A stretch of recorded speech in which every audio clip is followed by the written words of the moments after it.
বন্ধুরা, আরেকটি নতুন গল্পে আপনাদের স্বাগত। আজকে আমরা গল্প শোনাবো আপনাদের এক সাধনার ব্যাপারে। যেই সাধনা করলে হয়তো আপনি ভূত ভবিষ্যৎ সব জানতে পারবেন, সব কিছু নিজের আয়ত্তে রাখতে পারবেন, এতটাই শক্তিশালী হয়ে উঠবেন যে সব কিছু মনে হবে আপনার নিজের হাতের মুঠোয় রয়েছে। কিন্তু যেটা এত তাড়াতাড়ি পেয়ে যাওয়া সম্ভব, সেটা থেকে অনেক বড় বিপদও তো হয়, তাই না? সেই সবই একটা সাধনা থেকে পাওয়া যায়, আর সেই সাধনার নাম হলো কর্ণপিশাচিনী। চলুন আজকে আমরা তার ব্যাপারেই শুনি গল্প। বলে একটা ছেলের সাথে ঘটে গেছে এমন একটি গল্প আপনারা আজকে শুনতে পাবেন। বলতে পারেন এটা তার জীবনের একটা খুব বড় নিজে ডেকে আনাই বিপদ। তো তাহলে চলুন শুরু করা যাক।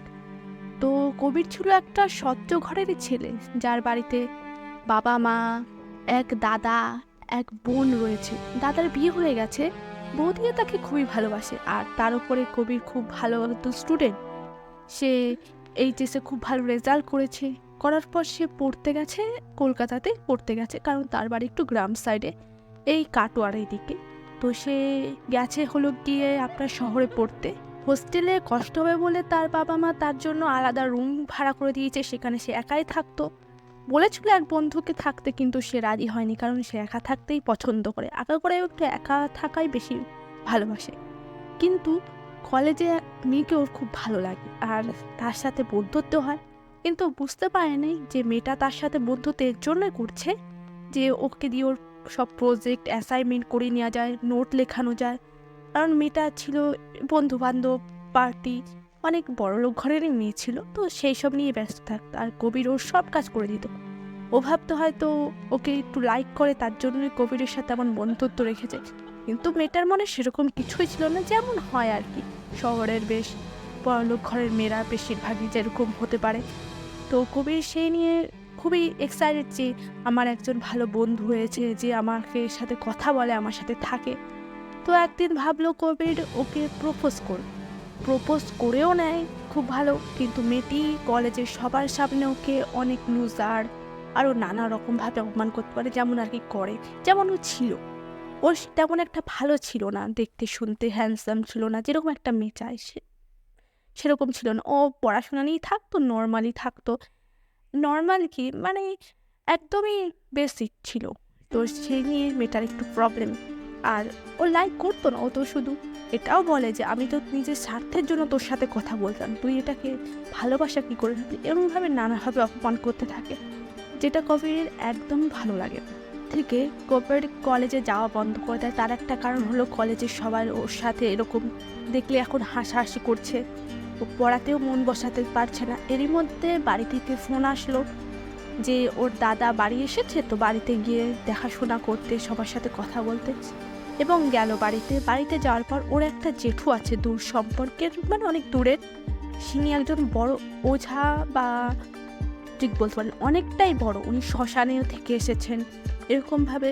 তো একদিন ওরা সবাই বসেছিল, তো একজন জিজ্ঞাসা করছিল যে এমন কিছু সাধনার কথা বলতে যেগুলো করলে অনেক কিছু লাভ করা যায়। তখন তিনি কর্ণপিশাচিনীর কথা বলে, আর সেটা কবির কোনোভাবে মনে গেঁথে নেয় যে ও এই সাধনাটা করবে, কারণ এত অপমান ওখানে কী হচ্ছে সেটা তার বাড়ির লোক জানে না।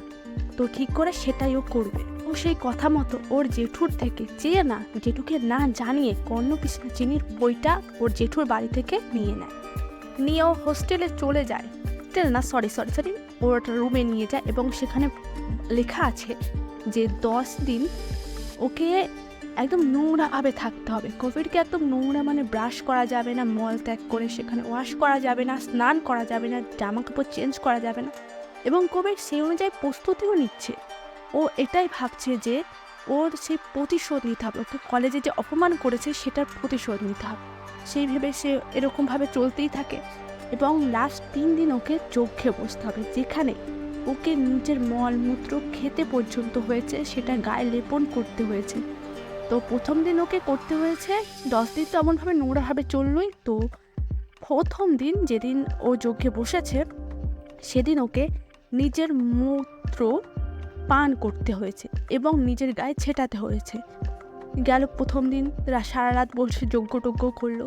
দ্বিতীয় দিন ওকে নিজের মল এবং মূত্র দুটোই খেতে হয়েছে, এবং মল ও মূত্র গায়ে লেপন করে যজ্ঞ করতে হয়েছে। দ্বিতীয় দিন একটা কাজ হলো যে ও চোখ বুঝে যখন যজ্ঞর মন্ত্র পড়ছিল তখন ও দেখতে পাচ্ছে একজন সুন্দর মহিলাকে, যার বয়স এই 25-26 বছর হবে, একদম পরিপূর্ণ যেরকম ও চায় মন থেকে, তার চেয়েও সুন্দর একজন মেয়েকে ও চোখ বন্ধ করলে দেখতে পাচ্ছে, যেও চোখ খুঁজে আর দেখতে পাচ্ছে না। তৃতীয় দিন হলো আসল দিন। সেদিন ওকে মলমূত্র গায়ে মেখে যজ্ঞে বসলো এবং সেই সাথে যজ্ঞের আগুনে একটা কাঁচা মুরগি এসে কোথা থেকে পড়লো, যেটা জ্যান্ত ছিল। সেটাকে ওকে মেরে নিজের দাঁত দিয়ে কেটে সেটাকে খেতে হলো। এর থেকে খারাপ আর কিছুই হতে পারে না, কিন্তু সে তাও করলো, কারণ সে এখন মোহে রয়েছে যে সব কিছু নিজের আয়ত্তে আনবে। পরেই কবির নিজের চোখ খোলা রেখেও সেই মেয়েটিকে দেখতে পাচ্ছে, যাকে সে চোখ বন্ধ করে আগের দিন দেখতে পেয়েছে। সে এসে কবিরের গায়ে হাত বোলাতে থাকলো। সে একটু বুঝতে পারছে কেউ তাকে স্পর্শ করছে, ছুঁচ্ছে।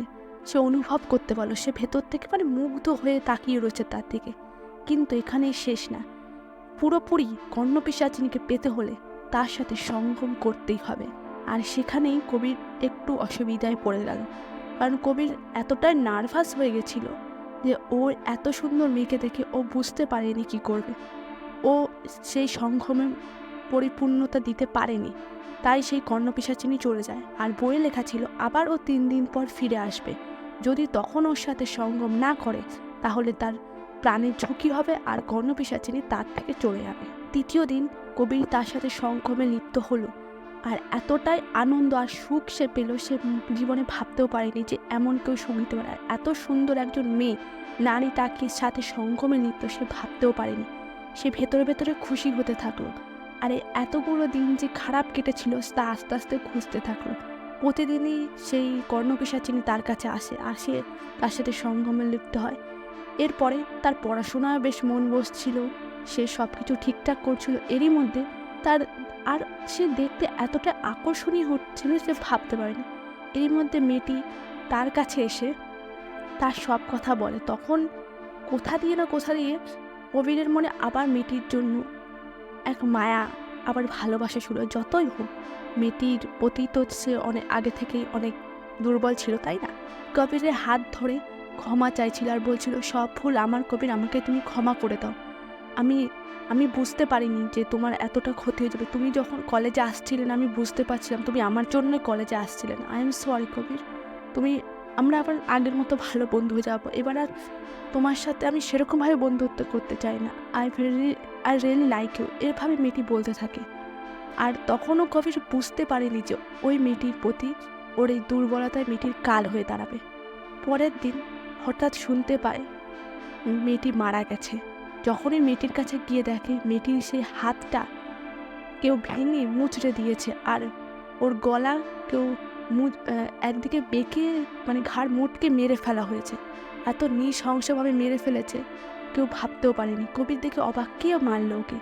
কিন্তু তখনও বুঝতে পারিনি এটা কর্ণপিশাচিনীর কাজ, কারণ বইয়ে ভালোভাবে লেখা ছিল তুমি কোনো নারীতে আসক্ত হতে পারবে না যখন কর্ণপিশাচিনী তোমার কাছে থাকবে, আর তুমি কোনোদিনও বিবাহ করতে পারবে না। এই কথাটা কবির পরে বইটা পড়ে জানতে পারে। কবির এতটাই মোহে ছিল তখন যে বইটা ঠিক করে পড়েও নি যে বইয়ে কি লেখা আছে। কিছু দেখার পর কবিরের মনটা কর্ণপিশাচিনী থেকে আস্তে আস্তে উঠে যেতে থাকে। সেই সঙ্গমে আর লিপ্ত হতে পারছে না সে আগের মতো, সেই সুখ সে পাচ্ছে না। এখন শুধু সে পাচ্ছে একদম নিজের অশান্তি, নিজের ভেতরে সেই মরা একটা কান্না ভেসে আসছে। সে সেখানে আর পারছে না, কিন্তু তাকে তো করতেই হবে। সে নিজের রক্ত খাইয়েছে এই কর্ণপিশাচিনীকে, সে নিজের সবটা দিয়েছে, এখন তোকে এটা সহ্য করতেই হবে। বইয়ে সেটাই লেখা ছিল, আর সেটা কবির ভালোভাবেই জানে। কবির এটাও ভয় পাচ্ছে ও যদি বাড়ি যায়, ওর বৌদি বা ওর বোন, ওর মা যদি ওর কাছে আসে ও তো তাদেরও ক্ষতি করে দেবে। তাই সে বাড়িও যেতে পারছে না, পড়াশোনায় মন বসাতে পারছে না। এখন সেই আগের মতো আর কবির নেই, তার চোখের নিচে কালি, সে একদম শুষ্ক হয়ে গেছে। যে কবির 50 কেজি ছিল সে এখন মনে হয় 40-এ এসে ঠেকেছে। এই কদিনে 10 কেজি ওজনও কমে গেছে। ও কি কোনোদিনও পারবে এই মায়া জাল থেকে বেরোতে? কে বের করবে? তখনই ওর সেই জেঠুর কথা মনে পড়ল, আর সে ঠিক করলো সে তার জেঠুর কাছে যাবে। কিন্তু তার আগে তো তাকে বাড়ি যেতে হবে। বাড়ি থেকে বারবার বলছে তুই বাড়ি আয়, বাড়ি আয়। তখন সে ঠিক করলো সে তার বাড়িতে যাবে। বাড়িতে যায় আর সেখানে দেখে তার বৌদি প্রেগনেন্ট আর তার বড় বাড়িতে আছে। তো বৌদি এসে বলছে, কি হয়েছে কোভিড, তোমার কি হয়েছে, তোমাকে এরকম হয়ে গেছো, তোমার দেখতেও কেমন লাগছে আর তোমার চোখ মুখ এরকম